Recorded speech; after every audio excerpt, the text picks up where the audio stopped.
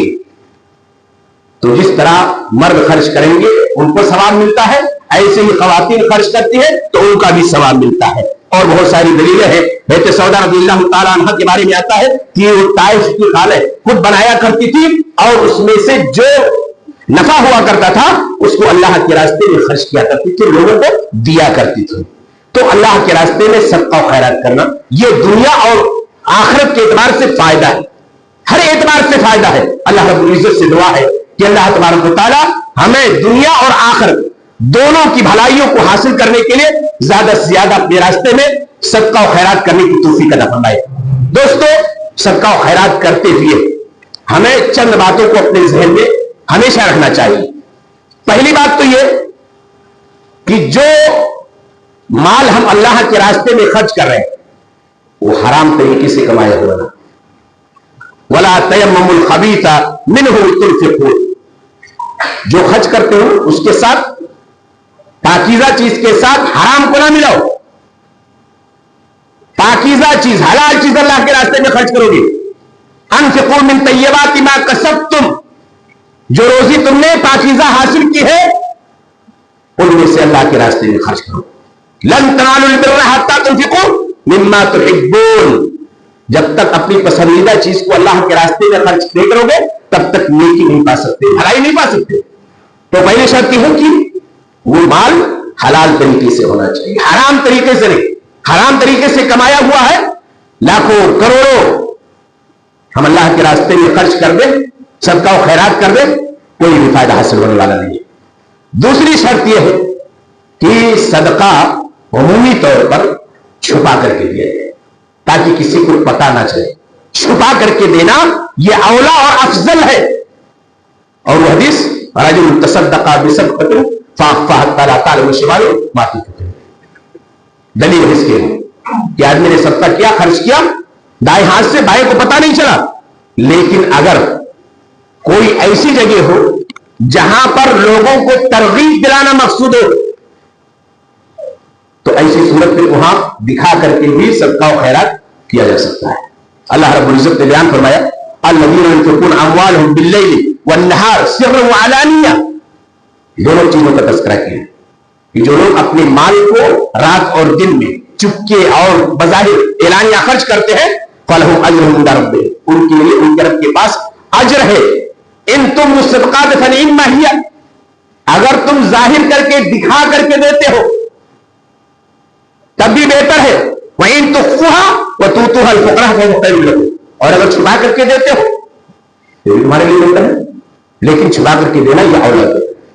دوستو، ہماری اور آپ کی ذمہ داری ہے، خاص طور سے جو صاحب حیثیت ہے، اللہ نے جن کو مال دے رکھا ہے ان کی ذمہ داری ہے کہ وہ سماج اور معاشرے کے غریبوں کا، یتیموں کا، بیواؤں کا، گرے پڑے لوگوں کا، جن کے پاس کمانے کا کوئی راستہ نہیں ہے، وہ جا کر کے دوسروں کے سامنے اپنے دستے اپنا ہاتھ دراز کرتے ہیں، دوسروں کے سامنے مانگتے ہیں.